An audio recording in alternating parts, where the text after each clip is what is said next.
Olá, pessoal. Sejam bem-vindos a mais uma aula, né? Nós vamos hoje para a aula 4, que é a aula sobre modelos atômicos. É uma aula bem curtinha, uma aula mais sobre história. A gente vai falar um pouco sobre o contexto histórico, até a gente chegar ao nosso modelo atômico atual, né? O modelo que a gente estuda. A gente vai passar pelo modelo filosófico e também pelos modelos científicos. Então, vamos começar, ok? Vou aqui compartilhar a tela com vocês. Mesmo esquema de todas as aulas. Compartilhamos a tela e a gente começa a aula.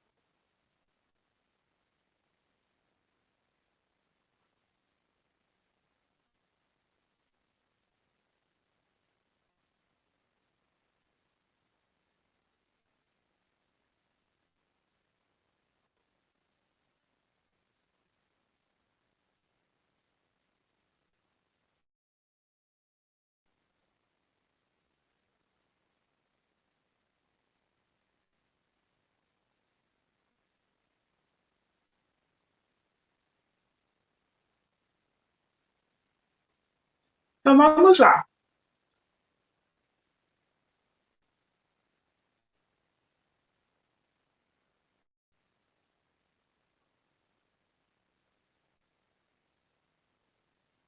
Então, vamos lá, pessoal. Modelos atômicos, ok? Aula 4. Antes da gente entrar na aula 4, vamos fazer o mesmo esquema da semana. Vamos fazer uma recapitulada, né? O que nós vimos na semana passada? Nós vimos o conceito de elemento químico, vimos que o elemento químico é um conjunto formado por átomos do mesmo tipo, né? Nós falamos também sobre a diferença entre substância simples e substância composta. Substância simples é aquela formada por um único tipo de átomo, né? De um único elemento químico. E a composta é formada por átomos de elementos químicos diferentes. Falamos sobre a diferença entre fenômeno químico e físico. O fenômeno químico é aquele onde ocorre uma reação química. E o fenômeno físico não ocorre reação química, né? Não altera a estrutura da matéria. Falamos sobre a alotropia. A alotropia é uma propriedade que alguns elementos possuem de ter de formar duas substâncias simples com o mesmo elemento, no caso, né? O oxigênio, o carbono, o enxofre, eles têm essa propriedade. E falamos das leis ponderais, né? Que é a lei de conservação de massa, a lei de Lavoisier, e a lei das proporções definidas, que é a lei de Proust. Aí tem toda aquela questão matemática por trás dessas leis, ok? Então vamos para a aula de hoje. A aula de hoje a gente vai começar falando primeiro do modelo filosófico, né? Então, lá na época dos filósofos, Demócrito e Leucipo tiveram essa teoria, né, de que existiam seres invisíveis, seres microscópicos indivisíveis. Esses seres eram, na verdade, os verdadeiros elementos que formam tudo que existe na natureza por meio de agregação. Então, você pensar que lá na época dos grandes filósofos, eles já tinham essa ideia, você vê como eles tinham realmente uma cabeça bem avançada, né? Um pensamento bem avançado. Realmente, dessa época, surgiu aí o conceito de átomo, né? Que a palavra átomo significa indivisível. Veio desses dois filósofos, Demócrito e Leucipo, onde eles citam que esses seres, né, entre aspas, são, na verdade, os átomos que vão dar aí a composição de tudo que a gente tem na natureza por meio de agregação. E a gente vai ver mais para frente que essa teoria deles tem sim um fundo de verdade, ok? E aí, esse é o modelo filosófico porque eles eram filósofos, eles não eram cientistas, eles não fizeram nenhum experimento científico para chegar a essa ideia. Isso foi uma teoria que eles pensaram por meio de observação da natureza, pura e simplesmente. Aí a gente entra no modelo científicos, né? O primeiro cientista que pensou no modelo para o átomo, essa ideia de átomo lá de Demócrito e Leucipo, foi John Dalton, tá? John Dalton, em 1803, propôs o primeiro modelo atômico, que a gente chama de modelo de bola de bilhar. Porque bola de bilhar é a bola de sinuca, né? Então você pensa na bola de sinuca. É uma esférica, que eles falam, né, que é maciça, e ele dá a ideia dele do modelo atômico como parecido com uma bola de bilhar. Ele não disse que o átomo tem o tamanho de uma bola de sinuca. A bola de sinuca é bem grande, né? Ele disse que tem a ideia, a lembrança. Ele sempre teve essa ideia de que o átomo era algo infinitamente pequeno, né? Então, o que ele descreveu? Ele fez algumas formulações, né? A primeira, ele disse que a matéria seria formada por pequenas partículas esféricas, maciças e indivisíveis, chamadas átomos. Então, daí que veio a ideia da bola de bilhar, né? Segundo a ideia dele, a matéria seria descontínua, pois entre um átomo e outro haveria espaços vazios. Outra afirmação de Dalton. Um elemento químico seria formado por um conjunto de átomos de mesmas massas, tamanhos e propriedades. E outra ideia também dele muito importante, um átomo não poderia se destruir. Em uma reação química, eles apenas se rearranjam para formar novas substâncias. Então, isso foi em 1803. E a gente vê que a ideia dele tem sim um fundamento para a ideia atual, né, do modelo atômico atual que a gente vai ver nos próximos slides, ok? E aí, na época que o Dalton formulou essa teoria, foi um boom, porque até então ninguém tinha pensado, ninguém tinha proposto nada parecido. Então, a ideia dele foi extremamente recebida pela comunidade científica e vários outros cientistas começaram a estudar em cima da ideia de Dalton. 100 anos depois, um outro cientista, só voltando aqui, né, o desenho figura que vai mostrar aqui o modelo de Dalton, né? O modelo de Dalton se assemelha aí à bola de bilhar, porque é maciço, esférico, ele afirmava, né, que é a menor parte da matéria, indivisível e indestrutível, porque como ele fala, um átomo não pode ser destruído, ele apenas se rearranja para formar novas substâncias. Então, o próximo modelo foi quase 100 anos depois, galera. Quase não, 100 anos depois. Com Joseph Thomson. Joseph Thomson, em 1903, propôs que os átomos se dividiam. Lembra que o Dalton falava que os átomos eram indestrutíveis? Aqui, 100 anos depois, Thomson provou que o átomo consegue sim se dividir, ok? E aí ele provou que o átomo consegue se dividir e falando que existiam partículas de carga negativa, que hoje a gente chama de elétron, ok? Aí, o modelo de Thomson ficou conhecido como modelo de pudim de passas. E qual era a proposta dele? O átomo era esférico, maciço, era uma grande esfera maciça de carga positiva. E nela haviam vários elétrons incrustados como se fossem passas no pudim, né? Os elétrons estavam ali distribuídos pela massa, que era a carga positiva, que era o átomo, e tinham os elétrons ali incrustados nele como se fossem as passas. A carga total do átomo era nula, porque a quantidade de cargas positivas se anula com a quantidade de cargas negativas, né? Um conceito lá da física. Os opostos se atraem, os iguais se repelem. E se eu tenho uma quantidade de carga positiva, eu tenho 5 cargas positivas e 5 cargas negativas. Qual é o meu total de carga? 0, porque essas cargas vão se anular, ok? Aí está mais ou menos o desenho de como seria o átomo pela visão de Thomson, tá? Então, uma grande esfera de carga positiva incrustada de partículas de carga negativa, que seriam os elétrons. Tranquilo? Próximo modelo que a gente vai estudar é o modelo de Ernest Rutherford. O modelo de Ernest Rutherford, em 1911, ele conduziu um experimento que foi considerado uma revolução, tá? Vou mostrar aqui para vocês mais ou menos o que aconteceu. Vamos lá. Ele, nessa época, o Rutherford estava trabalhando com a proposta da radiação alfa, que era uma grande descoberta também da época, esse finalzinho aí de 1890 e pouquinho, foi quando o casal Curie, que eram franceses, né? Ele é francês e ela é polonesa, eles começaram a desenvolver a descoberta da radioatividade. E o Rutherford estava trabalhando isso também, com a radiação alfa, ok? Que são partículas positivas. A radiação alfa emite partícula positiva. É a nossa aula 5, radioatividade. A gente vai falar disso na próxima aula. Então, ele criou essa câmara, ele pegou, né, uma amostra de polônio, que é um material radioativo, começou a irradiar, o polônio começou a irradiar partículas alfa, radiação alfa, e aí o Rutherford criou uma câmara, e nessa câmara ele colocou uma fina lâmina de ouro, ok? Do metal, né? Ouro é um metal. Aí o que ele fez? Começou a irradiar a lâmina de ouro com partícula alfa. O que se percebeu aqui?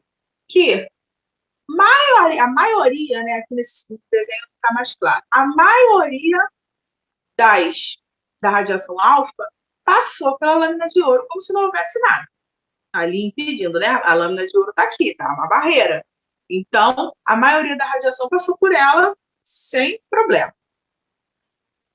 Poucas batiam em alguma coisa e ricocheteavam, ou seja, desviavam a sua trajetória. E aí, ele botou uma lâmina de ouro aproximadamente de átomos, né? Então, feitiço.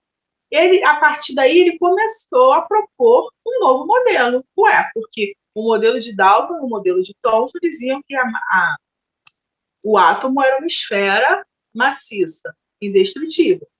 Ok? Então, o que está acontecendo? Por que a radiação está passando por ela, pela lâmina de ouro, que tem átomo de ouro ali, como se não tivesse nada ali na sua frente? Então, vamos lá. A partir desse experimento, o Rutherford fez algumas proposições, né? O que ele observou? A grande maioria das partículas alfa atravessava a lâmina, indicando que a maior parte do átomo trata-se de espaços vazios, porque a radiação estava passando por ali como se não houvesse nada na frente dela, porque realmente não havia nada na frente dela. São espaços vazios que tem ali. Poucas partículas dessas que atravessaram a lâmina sofreram um desvio na sua trajetória. E aí, como eu falei, batia em alguma coisa e ricocheteava, indicando que elas se aproximavam de alguma região do átomo que tivesse carga como uma delas.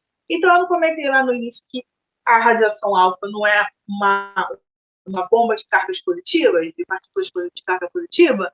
Então, ela batia na carga positiva e ricocheteava. Por quê? Porque cargas opostas se atraem e cargas iguais cargas opostas se atraem e cargas iguais se repelem, né? Então, ela batia na carga, provavelmente na carga positiva, e ricocheteava, se afastava. Então, ele fala aqui, poucas partículas que atravessaram a lâmina de ouro sofreram um desvio na sua trajetória, indicando que elas se aproximavam de alguma região do átomo que tivesse a mesma carga que elas, ocorrendo então o fenômeno da repulsão. Mas aí tinha uma outra questão. Eu não posso ter muitas cargas do mesmo tipo, né, ou positivas ou negativas, juntas, justamente por conta desse fenômeno da repulsão.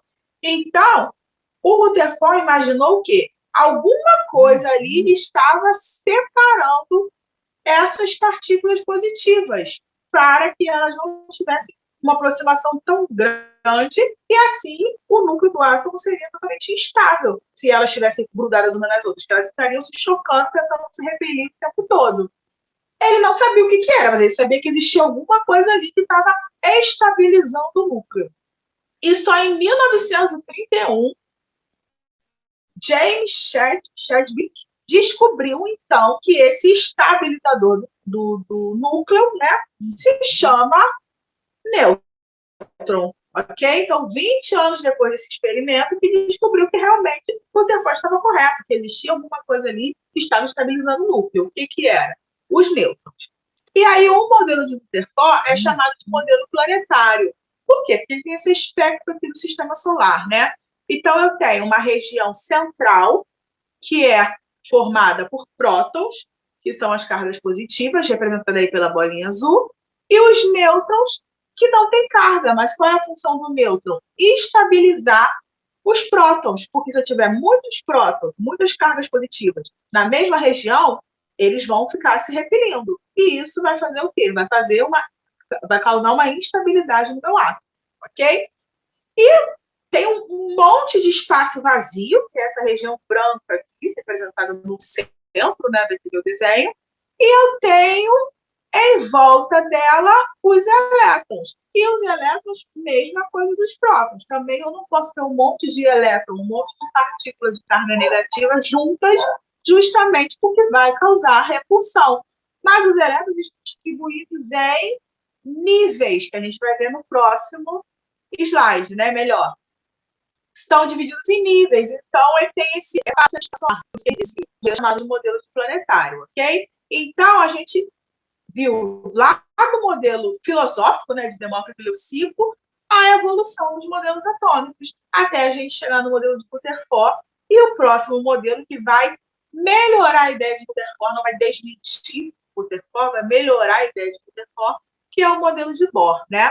Mas, voltando aqui a esse desenho, que esse desenho é muito importante para a gente, a região central é o núcleo, onde eu tenho prótons e nêutrons, próton com carga positiva e nêutrons sem carga. E a região fora, a região externa, é chamada de eletrosfera, onde eu tenho os elétrons, ok? A quantidade de prótons tem que ser igual à quantidade de elétrons para eles se anularem, tá bom? Então, aí é muito importante da gente lembrar para as próximas aulas. E aí, como eu falei, né, o modelo atual é o modelo de Rutherford aprimorado pelos Bohr. Bohr, em 1913, ele propôs o modelo que a gente utiliza atualmente, né? Ele fala da quantização da energia atômica, ou seja, o Bohr, ele melhora muito a ideia de Rutherford na questão da eletrosfera, ele explica muita coisa relacionada à eletrosfera, né? E a quantização é a quantidade de energia que eu tenho dentro do meu átomo. Os elétrons possuem uma quantidade de energia muito grande, ok? E aí ele fala justamente essa distribuição dos elétrons em camadas. E aí ele estudou e percebeu que são 7 camadas, que definem K, camada A, E e Q. Okay? Os elétrons se movem em órbita, então eles vão ficar ali fazendo aquele movimento na sua órbita, né? Que também é chamado de modo estacionário. Então, quando ele está ali na órbita dele, ele está em movimento, ele tem uma quantidade de energia que é dele, mas ele não está ganhando nem perdendo energia. Quando ele absorve energia, ele salta para uma órbita mais distante. Se ele está na camada K, ele vai saltar para a camada L. Se ele está na L, ele vai saltar para a camada M. Isso ele está absorvendo energia, então ele vai saltando de uma camada para outra. Eu digo que ele está no estado excitado, ok? Quando ele perde essa energia, né, ele vai liberar essa energia e vai retornar para a sua camada de origem. Então, para pular de uma camada para uma camada mais externa, ele vai absorver energia. Quando ele retorna para a camada dele, ele vai devolver essa energia, vai emitir essa energia. Geralmente, ele emite em partículas de luz, né, que a gente chama de fóton. Então, aqui está a definição, né? Por outro lado, ele de cima, os elétrons se movem em órbita, como eu comentei. Ao absorver energia, o elétron salta para uma camada mais externa. Quando ele retorna para a sua, ela diminui, por outro lado, ela diminui quando o elétron retorna à sua camada de origem, emitindo energia, partículas de luz, que é o fóton. Esse é o efeito que a gente vê nos fogos de artifício, tá, galera? Os fogos de artifício, as cores dos fogos de artifício, vem justamente dessa ideia. É o elétron excitado. Eu pego cada metal, geralmente são metais que a gente trabalha, tem uma coloração diferente quando ele é excitado, quando os elétrons dele são excitados. Então, eu misturo lá o sal de potássio na pólvora, um sal de magnésio, um sal de sódio, e cada um deles, quando eu acendo a pólvora, acendo o fogo, eu estou fornecendo energia, então vai excitar os elétrons ali, e quando ele retorna para o estado dele de origem, ele vai emitir luz, e cada um tem um brilho, uma coloração diferente. Então, esse é o efeito dos fogos de artifício, ok?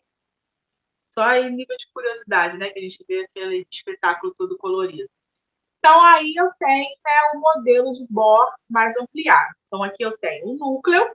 Lembrando, aqui é bom frisar esse desenho, que a proporção é exatamente essa, tá? O núcleo ele é minúsculo comparado ao tamanho total do átomo. A gente faz uma comparação como eu tendo um campo de futebol, a bola no centro, a bola de futebol no centro do campo é o meu núcleo, e todo o campo de futebol é a minha eletrosfera. Então, a eletrosfera é uma grande região de espaço vazio e eu tenho pequenos elétrons ali, bem espaçados uns dos outros, justamente para não haver a repulsão, ok?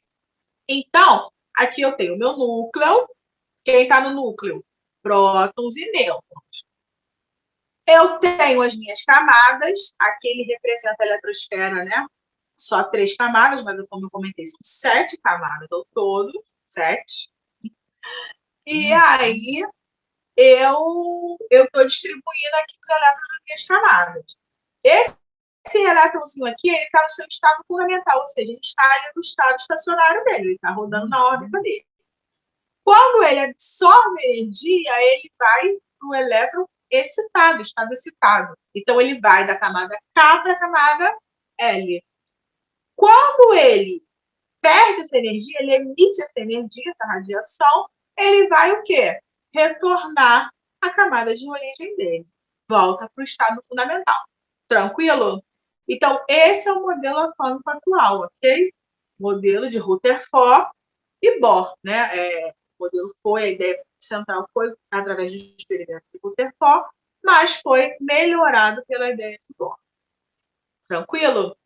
Então, agora a gente vai falar um pouco sobre a estrutura atômica, né? Acabamos de falar aqui.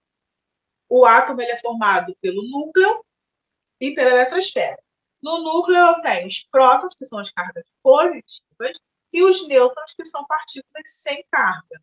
E na eletrosfera eu tenho os elétrons, ok? Comentamos também algo extremamente importante, que cargas positivas e cargas negativas se atraem.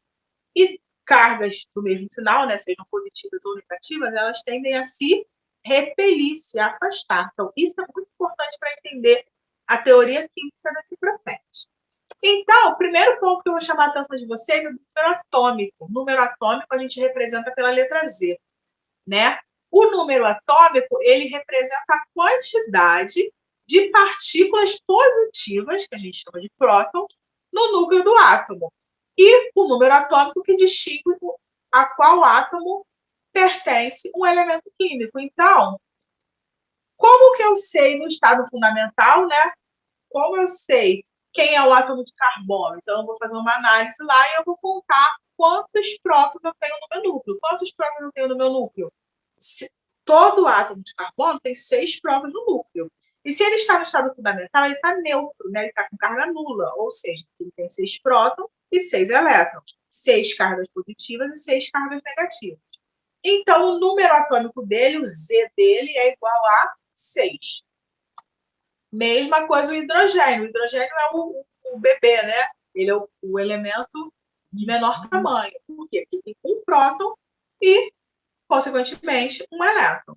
Então, o número atômico dele é 1. Oxigênio tem 8 prótons e 8 elétrons. O número atômico dele é 8, ok? Então, eu usei o número de prótons, é um número atômico, que vai definir a qual elemento aquele átomo vai pertencer. Todos os átomos de carbono da natureza têm 6 prótons. Todos os átomos de hidrogênio da natureza têm 1 próton. Todos os átomos de oxigênio da natureza têm 8 prótons. Vamos continuar. Outra informação muito importante para a gente sobre o átomo é a massa dele, o número de massa, representado pela letra A. O que é o número de massa? É a soma das partículas nucleares. O que são partículas nucleares? São partículas que estão dentro do núcleo. Quem está no núcleo?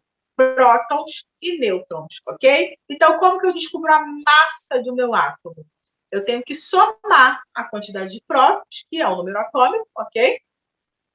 Pela quantidade de nêutrons. Então, é uma soma, né?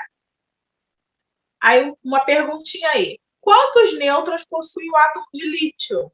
Aí ele me deu a informação, disse que o número atômico do lítio vale 3 e o número de massa vale 7. Então, para eu saber quantos nêutrons tem, eu só vou fazer a continha, ok? Se a massa é 7 e o número atômico é 3, quantos nêutrons eu vou ter? É só eu subtrair. O nêutron está somando 3, vai passar para o outro lado, subtraindo. Então, quantos nêutrons eu tenho? 4 nêutrons. Galera, presta muita atenção nesse pedaço aqui. Talvez seja a parte mais importante desse vídeo. Essa é a representação de um elemento químico na tabela periódica. A tabela periódica sempre vai fornecer 3 informações.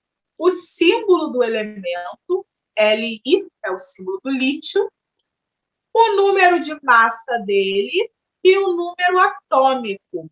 Nenhuma tabela periódica fornece número de nêutrons. Nenhuma tabela periódica fornece número de elétrons, ok? Então, informação que vem na tabela: símbolo, número de massa e número atômico, que é o número de prótons. Lembrando que também não precisa vir nessa ordem. Tem tabela que o número de massa vem embaixo e o número atômico vem em cima. Ah, mas como que eu vou saber qual é qual? Primeiro, tabela periódica tem legenda. Então, lá na legenda, você vai se guiar.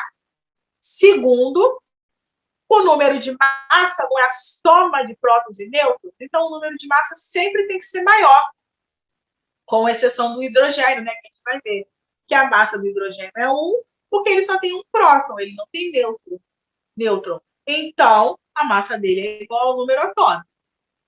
Tirando o hidrogênio, todos os outros, a massa é sempre maior do que o número atômico, porque a massa é a soma do número de prótons e do número de nêutrons, ok? Então, quando eu quiser descobrir o número de nêutrons, o que eu tenho que fazer? Subtrair a massa do número atômico. Subtração. 7 menos 3. 4.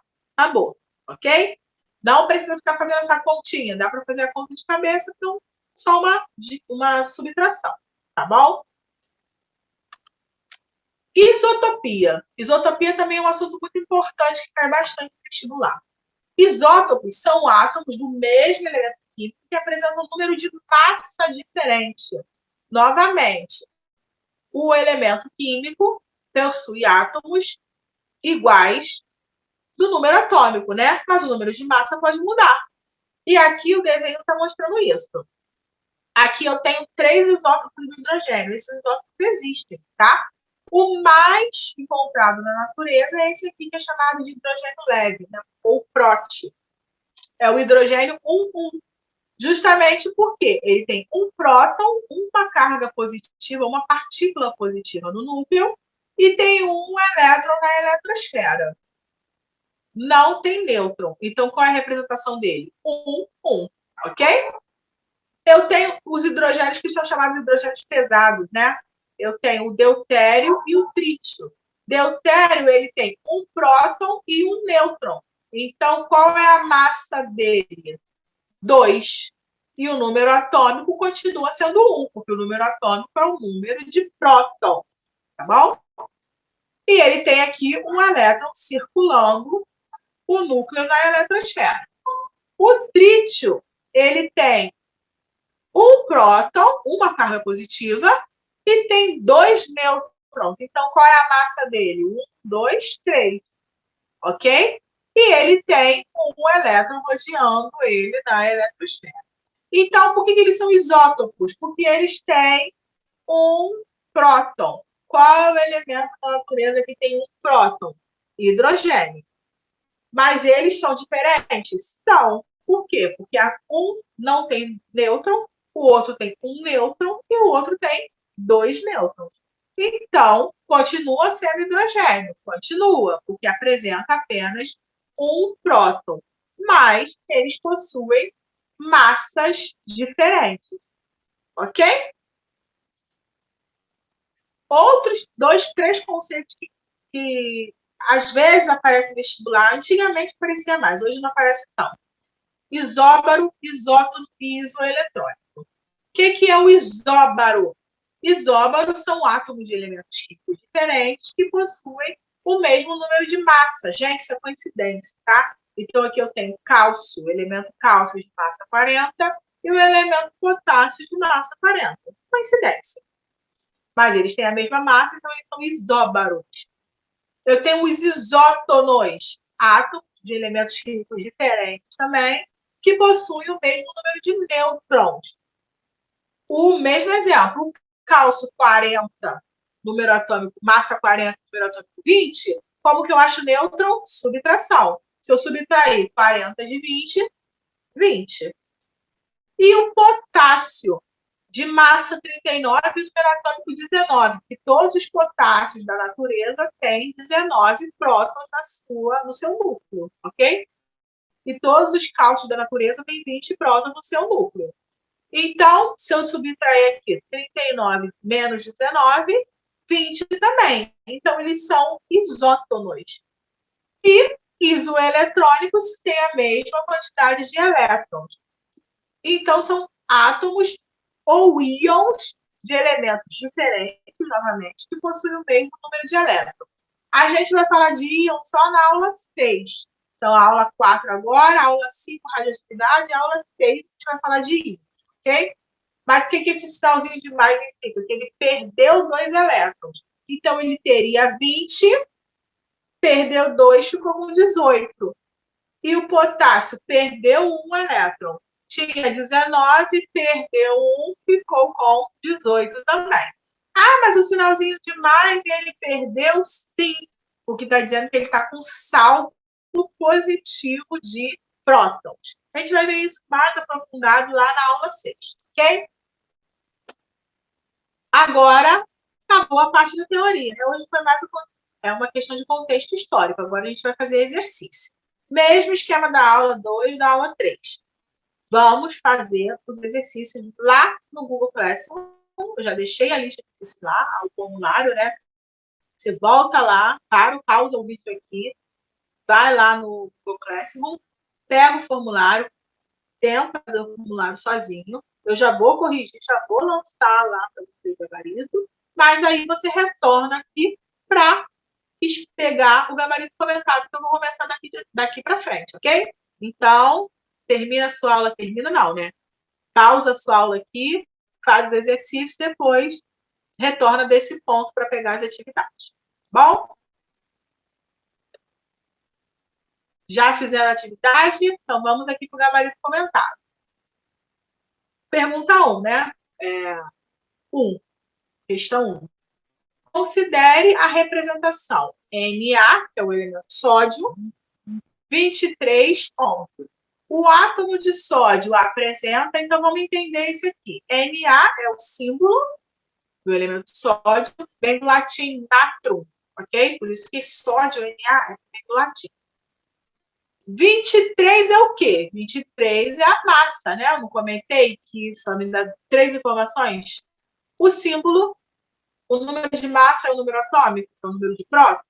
Então, 23 é a massa. A massa vem da onde? A soma de prótons e nêutrons, ok? E o número atômico é o 11, né? O número de cargas positivas, o número de prótons que ele tem no núcleo. Então, vamos lá. O átomo de sódio apresenta quantos prótons? Acabamos de responder. Prótons é o número atômico, então ele tem 11 prótons. Quantos nêutrons? Voltando lá, eu falei na explicação. Como que eu descubro o número de nêutrons? É só subtrair a massa do número de prótons, né? Do número atômico. Então, 23 menos 11, 12. Número de nêutrons igual a 12. Quantos elétrons? Um átomo de carga nula apresenta a mesma quantidade de prótons e elétrons. Então, se ele tem 11 prótons, ele vai ter 11 elétrons. Ok? Partículas nucleares, partículas do núcleo. Quem está no núcleo? Prótons e nêutrons. Eu tenho quantos prótons? 11 prótons. Eu tenho quantos nêutrons? 12 nêutrons. Então, eu vou ter quantas partículas no núcleo? 23 partículas, né? Só somar. Que é o meu de nada, ok? Partícula da parte periférica do átomo. Qual é a parte periférica do átomo? A parte periférica não é a parte afastada, porque teria afastado, né? Qual é a parte afastada do átomo? Não é a eletrosfera? Quem está na eletrosfera? Não são os elétrons? Então, eu tenho quantos elétrons no meu átomo? 11 elétrons. F. Carga positiva. Quem são as partículas de carga positiva? São os prótons, é um número atômico. 11. Ok? Partículas com carga elétrica negativa. Quem tem carga elétrica negativa? Elétrons. 11 também. Partículas com massa desprezível. Os elétrons possuem massa desprezível. A massa está concentrada no núcleo. Ok? Então, quem tem massa desprezível? Elétrons. 11 elétrons. Difícil essa questão? Essa questão é bem decorável, para a gente poder decorar esses termos, né? Próton, nêutrons, elétron, próton, partículas de carga positiva, elétron, partículas de carga negativa, nêutrons, não tem carga, mas conta na massa. Então, isso é importante a gente ficar batendo na tecla, porque cai muito em vestibular, ok? Questão 2. Questão 2 é assim. As afirmativas a seguir descrevem estudos sobre modelos atômicos realizados por Niels Bohr, John Dalton e Ernest Rutherford. Partículas alfa foram desviadas ao primeiro, né? 1. Partículas alfas foram desviadas de seu trajeto devido à repulsão que o núcleo denso e a carga positiva do metal exerceram. Afirmação 2. Átomos, esferas indivisíveis e permanentes de um elemento, são idênticos em todas as suas propriedades. Átomos de elementos diferentes têm propriedades diferentes. Afirmação 3. Os elétrons movem-se em órbitas em torno do núcleo sem perder ou ganhar energia. Então, aí ele fez 3 afirmações e ele está querendo saber, né? Assinale a alternativa que indica a sequência correta do relacionamento desses estudos com seus autores. Então, quem afirmou a ideia 1, quem afirmou a ideia 2 e quem afirmou a ideia 3. Vamos lá, ideia 1. Partículas alfa foram desviadas de seu trajeto. Quem fez o experimento de partículas alfa? Ernest Rutherford. Tá bom? Então, a gente já elimina a opção A e a opção C. 2. Quem descreveu a ideia 2? Átomos, esferas indivisíveis e permanentes de um elemento são idênticos em todas as suas propriedades. Quem falou isso? Foi lá o primeiro modelo científico, o modelo de Dalton, John Dalton. Ok? 3. Os elétrons movem-se em órbitas em torno do núcleo sem perder ou ganhar energia, movimento estacionário, né? Quem falou isso? Niels Bohr. Então, resposta letra B. 1, Rutherford. 2, Dalton. 3, Niels Bohr. Fácil. É uma questão decorada para a gente poder se estar afiado com essa ideia dos modelos atômicos e com os seus cientistas. Ok? 3. Questão da Universidade Federal de Uberlândia. UFU. O átomo é a menor partícula que identifica um elemento químico. Este possui 2 partes, a saber, uma delas é um núcleo constituído por prótons e nêutrons e a outra é a região externa, a eletrosfera, por onde circulam os elétrons. Alguns experimentos permitiram a descoberta de características das partículas constituintes do átomo. Em relação a essas características, assinale a alternativa correta. Letra A. Prótons e elétrons possuem massas iguais e cargas elétricas de sinais opostos? Possuem cargas elétricas de sinais opostos, mas não possuem massas iguais. A massa do elétron é considerada desprezível, é muito menor que a massa do próton. Ok? Errado. Letra B. Entre as partículas atômicas, os elétrons têm maior massa e ocupam maior volume do átomo? Não, os elétrons têm massa desprezível. Letra C. Entre as partículas atômicas, os prótons e nêutrons têm mais massa, mas ocupam um volume muito pequeno em relação ao volume total do átomo. Correto, né? Aquela ideia que a gente deu do espaço vazio. O núcleo é a bola no centro do campo do futebol e o átomo é toda a composição do campo. Ok? Letra D. A gente já gabarita a letra C, mas vou ler a letra D. Entre as partículas atômicas, os prótons e nêutrons têm maior massa e ocupam maior volume do átomo. Não. Resposta, letra C. 4. De acordo com o modelo atômico de Bohr, elétrons giram ao redor do núcleo em órbitas específicas, tais como os planetas giram em órbitas específicas ao redor do Sol, né, o modelo planetário. Diferentemente dos planetas, os elétrons saltam de uma órbita específica para outra, ganhando ou perdendo energia. Qual das afirmações abaixo está em discordância com o modelo proposto por Bohr? Está errado, né? Em discordância. Tome cuidado com isso. Tem questão que ele pede a afirmativa correta, tem questão que ele pede a afirmativa falsa. Nesse caso, ele quer a falsa, tá bom? Letra A. Ao saltar de uma órbita mais próxima do núcleo para outra mais afastada, o elétron absorve energia? Está correto. Letra B. Ao saltar de uma órbita mais afastada do núcleo para uma mais próxima, ele emite energia? Correto. Letra C. Dentro de uma mesma órbita, o elétron se movimenta sem ganho ou perda de energia? Está correta também. Letra D. O modelo proposto é aplicado com êxito somente ao átomo de hidrogênio? Não.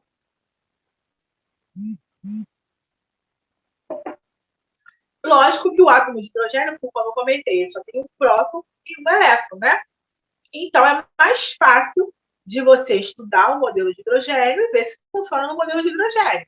Mas a ideia de Bohr, o estudo da eletrosfera funciona para a grande maioria dos átomos dos elementos químicos da tabela periódica, ok? Então, a letra D é a letra falsa, é a afirmação falsa. E para a gente fechar, 5, uma questão do AMB Morumbi, da Faculdade AMB Morumbi.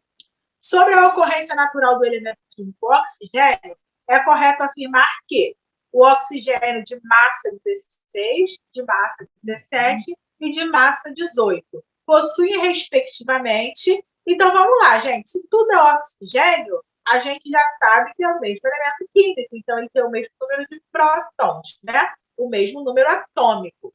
Qual é o número atômico do oxigênio? Eu falei lá no slide, lá na frente. É 8. Então, ele tem 8 prótons, 8 partículas de carga positiva no seu núcleo, tá? E esse 16, 17, 18 é o quê? É a massa. Por quê? Se ele tem 8 prótons, cada um deles tem 8 prótons, então o que tem a mais aí? O que tem de diferente? O número de nêutrons. Então, ele possui, respectivamente, letra A, 8, 9 e 10 nêutrons, são isótonos. Para ser isótonos, eles têm que ter o mesmo número de nêutrons, né? E aqui ele está dizendo que um tem 8, o outro tem 9, o outro tem 10. Está errado. Letra B. 8, 9 e 10 nêutrons são isótopos.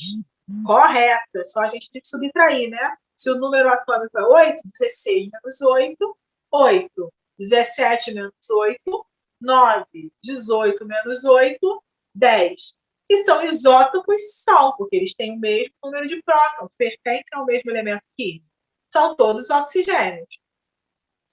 Letra C. Tem o mesmo número tem números de nêutrons diferentes que são isóbaros. Não, para ser isóbaros, o número de massa tem que ser igual, ok?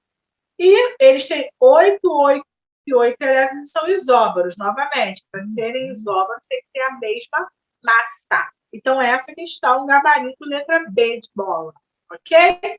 E aí, gostaram do gabarito? Gostaram da aula? Tentaram fazer as atividades antes de fazer o gabarito? É importante porque vocês tentam fazer sozinho, após a explicação, e depois eu volto aqui para fazer esse comentário, né? Tentar esclarecer as dúvidas que surgiram quando vocês fizeram as atividades, tá bom? Galera, semana que vem, aula 5, radioatividade. Radioatividade, já vou dar uma adiantada, é o estudo do núcleo do átomo. O fenômeno da radioatividade ocorre no núcleo do átomo. Então, a gente vai estudar o núcleo atômico semana que vem, ok? Muito obrigada. Espero que vocês tenham gostado da aula. Gratidão. Acabou a aula de hoje. Amanhã tem muito mais. Beijos. Até semana que vem.